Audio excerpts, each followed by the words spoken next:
لو فاتك اللي حصل في كاس العالم في الدور الاول عشان مواعيد السخيفه بتاعت الماتشات، فتعالى عشان انا هقول لك كل اللي حصل في الدور الاول. شفنا 3 افتتاحات ما عجبناش فيهم ولا اي حاجه خالص غير شاكيرا.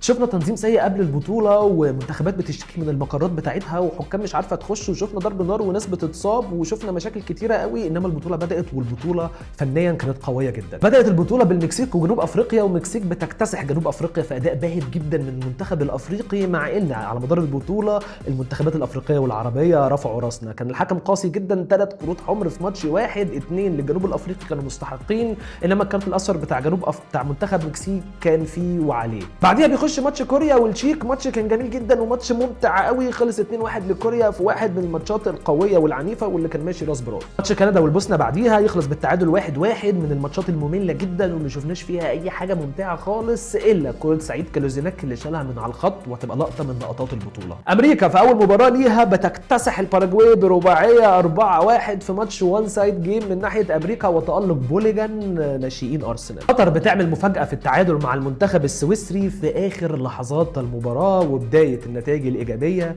للفرق العربيه. البرازيل والمغرب في واحد من امتع لقاءات الدور الاول. المغرب اثبتت لنا ان هي منتخب عالمي، والبطوله اللي فاتت كاس العالم اللي فات ما كانتش بطوله وخلاص، وطلعت لنا لعيب زي ايوب بوعدي 18 سنه، حاجه كده من ريحه سيرجيو بوسكيتس. ثانيه ترجع تفكرنا بذكريات زمان وتكتسح منتخب كاراكاي ب7-1 تحت قيادة ناجلزمان. هولندا واليابان في ماتش رايح جاي، ماتش قوي جدا، في نص ساعة بالظبط يخش 4 تجوان 2-2. تيفوار في ماتش عادي جدا ممل جدا قدام الاكوادور، انما النتائج المنتخبات الافريقية تكمل، وفي اخر دقيقة ماد ديالو يجيب جون المكسب قدام المنتخب الاكوادوري. السويد تكتسح تونس بخماسية 5-1 وكوارث من مهيب الشماخ حارس منتخب تونس. وشفنا ياسين عياري التونسي اللي بيلعب لمنتخب السويد يجيب الجون الاولاني في المباراة وما يحتفلش عشان هو تونسي، ويجيب اخر جون في المباراه ويحتفل عشان هو سويدي. ونشوف اقاله صبري لموشي مدرب منتخب تونس في وسط البطوله بعد اول ماتش بس. فوزينا حارس كابو فيردي اللي يقلب الدنيا قبل ماتش منتخبنا الوطني ويتعادلوا مع منتخب اسبانيا ويطلع رجل المباراه في تصديات عالميه. كان عنده 50,000 فولور بس على الانستجرام قبل الماتش،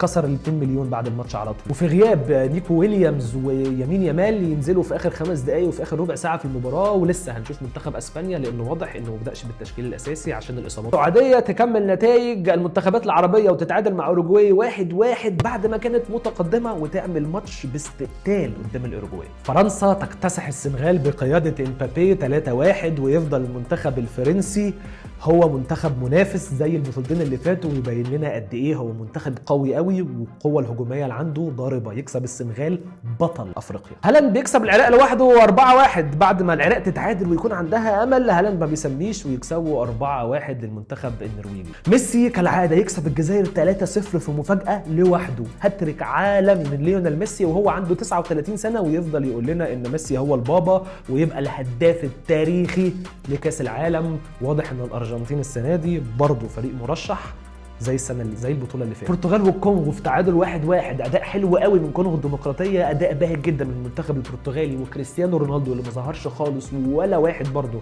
من فريق منتخب البرتغال ظهر غير يمكن شويه جواو نيفيز، ويبين ان منتخب البرتغال كالعاده زي ما هو منتخب ضئيل جدا ما عندوش حاجه يقدمها زياده. منتخب هيبقى موجود بس صعب قوي ان هو يكمل لو فضل على القد. انجلترا تكسب كرواتيا 4-2 تحت قياده توماس توخل، والمره دي عكس البرتغال. انجلترا تقول لنا ان هي منتخب قوي قوي بقياده هاري كين المهاجم الافضل على الكوكب، وان هو منتخب متكامل وهيكمل وهيبقى منافس قوي قوي لاخر البطوله. هو ده كل اللي حصل في الدور الاول، او دي النقاط الكبيره اللي حصلت في الدور الاول. اي حاجه ما قلتهاش يبقى انا ما شفتهاش عشان نايم، فلو في حاجه زياده اقولها، واستنى وخليك متابع على الانستجرام لان كل حاجه هتتابع لحظه بلحظه هنا. سلام.